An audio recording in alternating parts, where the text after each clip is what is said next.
takeaway nights. How many miles did we burn just to see a little of the world? How many times did we say we'll forever be this way? How many days did we spend wishing we would never have to end? Hi mga ate and kuya, I'm here and I'm back after so many days and months na hindi pag-upload. I'm really trying myself to be consistent sa pag-upload pero sobrang hindi ko alam paano ko i-squeeze yung time ko sa pag-vlog and sa pag-upload.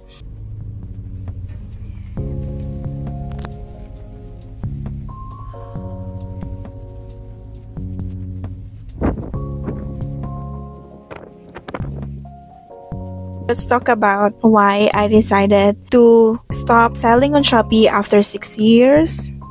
6 years, sobrang tagal din. Nakwento ko sa inyo before na isa ko sa mga parang naunang mag-sell sa Shopee. Nung bago-bago pa lang yung Shopee. Nung hindi pa medyo stressful at maraming hinihingi. Wala pang mga commissions, talagang nagbebenta ka lang. And masaya lang. But I know marami sa inyo yung medyo na-stress or natatakot sa pagsisell na sa online kasi nga marami na tayong restrictions, marami ng kailangan, marami ng kailangan i-comply, at yung mga dapat bayaran natin. So, ito yung mga reasons ko kung bakit mag-i-stop na ako mag-sell sa Shopee. Hindi na ako mag-sa-Shopee dahil sa compliance ng business registrations or yung sa business papers natin which is sa BIR, sa mga business permits such as mayor's permit, yung mga DTI. Alam niyo naman mga ate and kuya, meron ako mga papers, nasabi ko na sa inyo yan before. Nag-comply naman ako. So, meron ako nun. Hindi naman siya naging problema sa akin. But, ngayong nasa ibang bansa ako, it is much harder for me to comply doon sa mga renewal ng papers. Kasi, let's say, meron nga akong BIR, or yung sa tax, kailangan annually or quarterly, binabayaran ko siya, or kailangan nagko-comply ako sa mga requirements nila, which is, hindi ko na siya talaga kayang gawin kasi nga nasa ibang bansa ako, nasa malayong bansa ako, so it's hard for me to comply. Well, pwede naman kung meron kang ibang tao na gagawa, pero I don't think in the long run I can still comply and follow those things. Kasi nga, nasa ibang bansa pa ako and I don't know yet kung kailan ako makakabalik. But I miss selling on Shopee. It's kinda sad kasi mag-i-stop tayo pero who knows, baka eventually we still continue with. Hindi man sa Shopee, hindi man sa TikTok, maybe in the other platforms. Nasabi ko na rin sa inyo sa DTI, kapag nag-expire siya, kailangan mo din siyang i-renew kasi kung hindi, meron din siyang mga penalties. Sa mayor's permit naman, kapag meron kayong mayor's permit, kailangan i-renew din siya annually. So, kailangan pag pupunta kayo doon sa mga city halls nyo, complete yung mga papers nyo, yung babayaran yung renewal sa mayor's permit, doon sila magbibase kung magkano nga ba for the whole year. So, iba yung bayad nyo sa BIR, sa mayor's permit. Kasi ngayon talaga sa mga online platforms, kailangan mo na talaga mag-comply, magkaroon ng business papers. Kasi kung hindi, hindi ka na makakabenta sa online shops. Ganun na siya. Unlike before, kahit minor ka or wala kang business registrations, bago ka pa lang sa Shopee, gusto mo pa lang itry magbenta online, okay lang, sige mag-post ka, magbenta ka, okay lang. Kasi nga wala pang ganitong mga compliance. So ngayon, kahit bago ka pala, mag-i-start ka pa lang, kailangan mo nang maglabas ng pera, kailangan mo nang mamuhunan sa mga permits para makabenta ka. Pangalawa, isa sa mga dahilan kung bakit ayoko na magbenta sa Shopee is that pabago-bago yung policy ni Shopee. For example, sa return or refund, feeling ko hindi na siya nagiging seller-friendly. Parang laging talo si seller. Parang walang protection si seller. As of now, as we speak, dun sa policy nila ng return or refund, parang ang nangyayari kapag dumating na yung mga products kay buyer or hindi nila nagustuhan, kunwari, or wala pala silang pera pagdating ng mga parcels, pwede nilang i-return sa inyo yun agad-agad.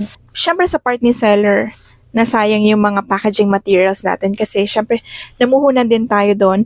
Plus, yung mga shipping pabalik sa seller, sagot pa ng seller yon. Plus ngayon, marami nang nakaka-experience ng mga seller na kinlik ng buyer yung return, tapos ni-refund na ni Shopee yung pera kay buyer pero hindi pa nababalik ni buyer yung binili niya. So parang ang nangyari, thank you, sa inyo na lang yan. Kawawa naman yung mga seller. So I don't think seller friendly na siya. Sobrang talo na yung mga seller sa mga ganitong policy na pabago-bago. Pangatlo, dahil sa pataas na commission na ibinabawas sa atin ni Shopee. Nasabi ko sa inyo before, nung bago pa lang ako, 6 years ago, walang binabawas sa amin as in nagsisell lang kami. I know it's a marketing strategy ni Shopee na lahat ng mga sellers, magbenta kayo dito sa Shopee kasi wala kayong mabayaran. Sagot namin lahat, pati mga plastics, sagot ni Shopee, ang gagawin nyo lang is magbenta.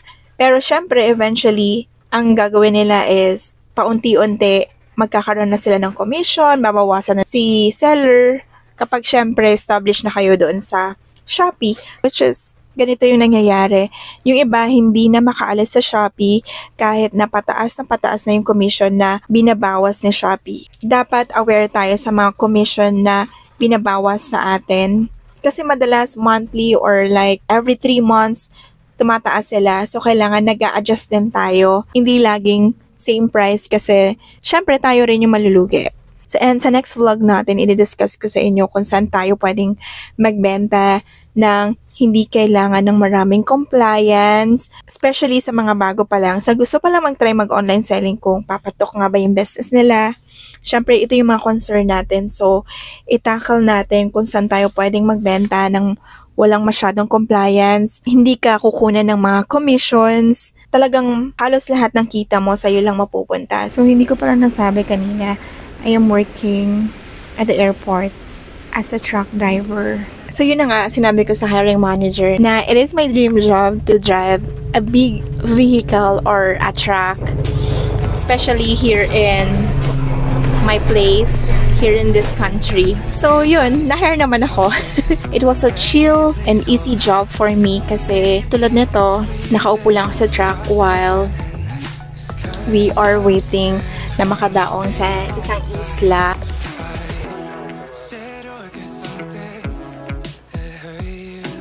Pagdating naman sa airport, maghihintay na naman ulit kami dumating ng plane. So, for me, it was chill and easy job. Masaya naman mag-drive dito. Kasi it's much safer compared sa atin sa Pilipinas na ang dami-dami mong kalaban. May mga bus, may mga bike, may mga e-bike, diba? Sobrang hirap. But here, driving here in Canada, madali lang siya. It's really a new experience for me na ang layo-layo sa dati kong trabaho. Tapos, driver ka ng truck, diba? Hi, luggage truck driver here. We're heading back to the ferry. Okay. Alright, bye. Thank you.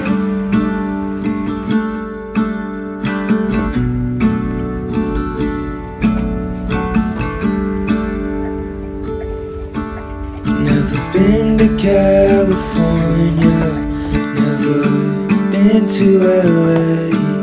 So I'll stay home and write these songs, pretend I'll make it someday. Our friends are getting married, they're all settling down. So I lay here, watch the ceiling fan go round and round. And it's all